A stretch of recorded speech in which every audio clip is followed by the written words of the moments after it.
ডিভোর্সের ১ মাস পর আমি জানতে পারলাম আমি মা হতে চলেছি। তার মানে আমার ডিভোর্সটা কার্যকরী হবে না।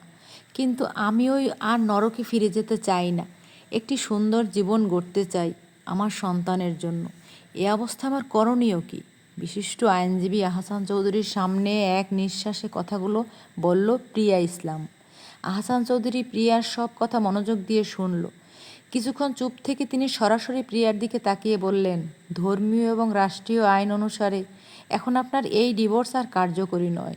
যদি আপনি ডিভোর্স নিতে চান তাহলে সন্তান জন্মদানের পর আবার ডিভোর্স কেস ফাইল করতে পারেন। প্রিয়া শিউরে উঠল।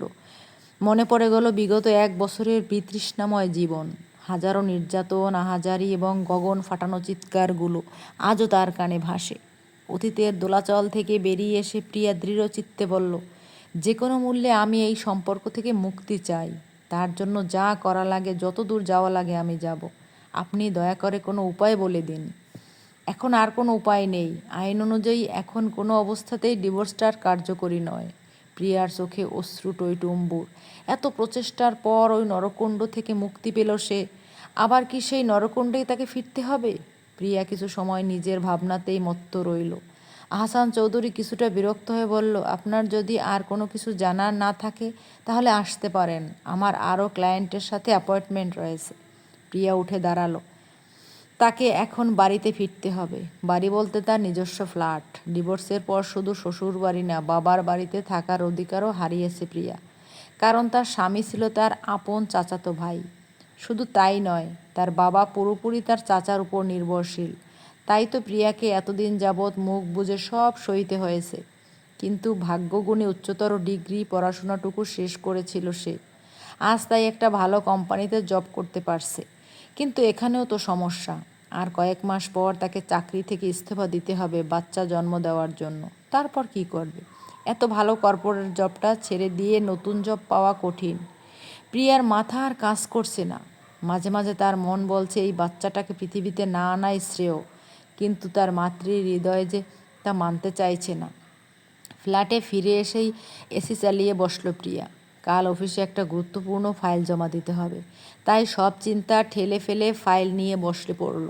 কিছুক্ষণ কাজ করার পরে হঠাৎ তার গা গুলিয়ে উঠল। দ্রুত সে উঠে গিয়ে বেসিনের কাছে গিয়ে বমি করে দিল। গা কেলিয়ে সবই বেরিয়ে এলো। প্রিয়ার শরীরটা অনেক দুর্বল লাগছে। দুর্বল শরীর নিয়ে সে আর কাজ করার এনার্জি পেল না। বিছানায় শুয়ে পড়ল গা এলিয়ে। অতঃপর নিয়ে ফেলল জীবনের চরম কঠিন একটা সিদ্ধান্ত। রায়হান ইসলাম ঢাকার এক শীর্ষস্থানীয় বিজনেসম্যান। অল্প বয়সেই বিজনেসে এসে অনেক সাফল্য অর্জন করেছে। বাপ-দাদার সামান্য ব্যবসাকে পেশাদারিত্বের সাথে সামনে আজ এক উজ্জ্বলতর নক্ষত্র হয়েছে। আজ দ্রুত অফিস থেকে বাসায় ফিরল সে। বাসায় এসেই দেখতে পেল ড্রয়িং রুমে তার মা ও খালা বসে গল্প করছে। রায়হানকে দেখেই তার মা রোকসানা বেগম বলে উঠলেন, কী রে বাবু, এতক্ষণে তোর ফেরার সময় হলো? কই ছিলি এত সময় ধরে? আমি তোর জন্য কতক্ষণ ধরে অপেক্ষা করছি। দেখ তোর খালা এসেছে।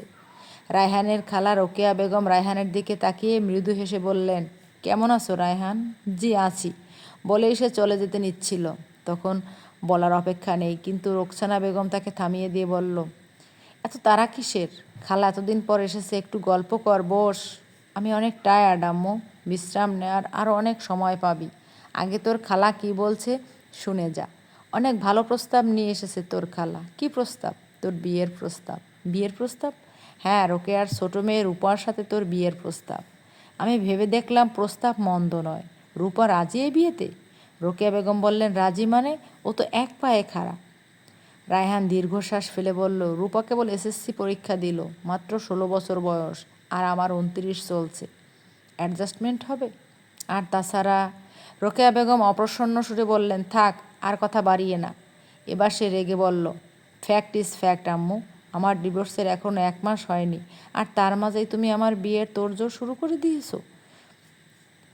তো কি করব? তোর বাবার মতো হাত গুটিয়ে বসে থাকবো? রায়হান কিছু না বলে গটগট পায়ে উপরে চলে গেল। রোকেয়া বেগম বললেন, কি ব্যাপার আপা? রায়হান বিয়ের কথা শুনে এত রেগে গেল কেন? ও কি তাহলে বিয়ে করবে না আর? ছাড় তোর কথা, ওকে বিয়ে করতেই হবে। কত সাধনার পর আমি ওই আপদটাকে বিদায় করেছি, আর আমি ওকে ফিরতে দেব না আমার ছেলের জীবনে। ও হ্যাঁ, ভালো কথা। শুনলাম ওই প্রিয়া নাকি এখন একটা বড় কোম্পানিতে জব নিয়েছে। তুই কিভাবে শুনলি? আমার বড় মেয়ের দেবর তো ওই কোম্পানিতেই জব করে। রায়হানের বিয়েতে এসেছিল ও, দেখেই চিনতে পেরেছে। বলল বেশ মোটা বেতনের চাকরি। ভালোই হয়েছে, তাহলে আর এমুখো হবে না। এই সুযোগে তোর মেয়ের সাথে যদি আমার ছেলেটার বিয়ে দিতে পারি তাহলেই শান্তি। আমি চাই না ওই উচ্ছৃঙ্খল মেয়ে আর আমার ছেলের জীবনে ফিরুক। বিয়ের পর থেকে তো আমাদের সবাইকে নাকে দড়ি দিয়ে ঘোরাচ্ছিল। আমার ছেলের এত বড় বিজনেস থাকার পরও কিনা ও বলে চাকরি করবে, নিজের পায়ে দাঁড়াবে, নিজের ইচ্ছে মতো ঘুরে বেড়াবে। আরে সব কিছুই তো পাচ্ছিস, তাহলে এত স্বাধীনতার দরকার কি? হঠাৎ করে বেশি পেয়ে গেলে যা হয় আর কি।